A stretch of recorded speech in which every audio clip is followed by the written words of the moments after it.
Starting off with the impedance, minimum impedance is about 3.3 ohm. Minimum EPDR is about 1.8 ohm. I imagine that if you're paying $30,000 for a pair of speakers, you're probably not powering it with an AVR, so I don't really have to tell you that you'll want a separate power amplifier for this speaker. Frequency response, on axis, and listening window. Look at this deviation window right here, within about 2.5 decibels.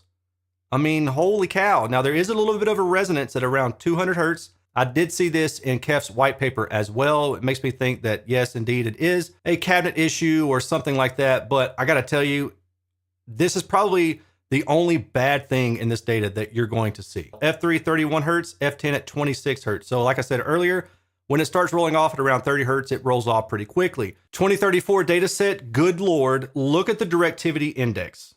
Look how good this is. I don't even have to say anything. That's just, oh my gosh. Okay, next.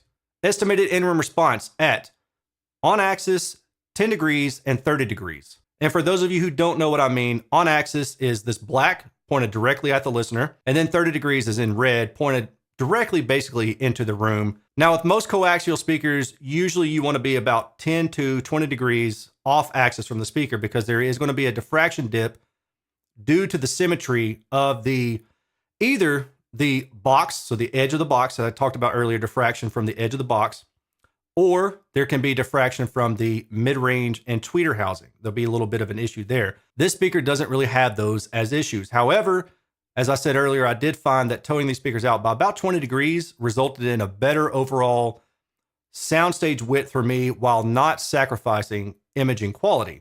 So what I've done here is I've kind of drawn a line. And if you listen to these speakers directly on axis, it is possible that they may sound a little bit elevated in the treble, a little bit.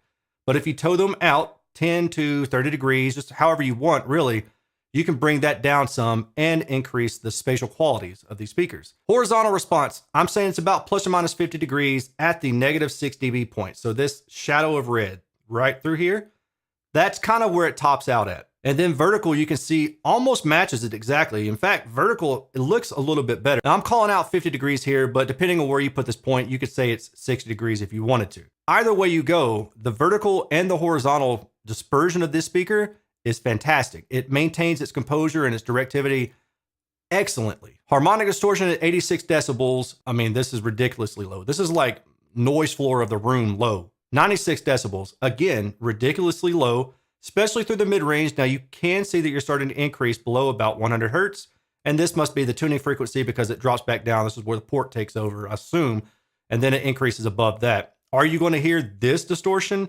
I'd be really surprised if you did. Multi-tone distortion, to me, is probably the best way to tell what the distortion is going to be like in terms of audibility. Now, it does depend on the level that you're listening to, which I'm showing in my data, but also the content and the frequency that you're hearing that distortion at.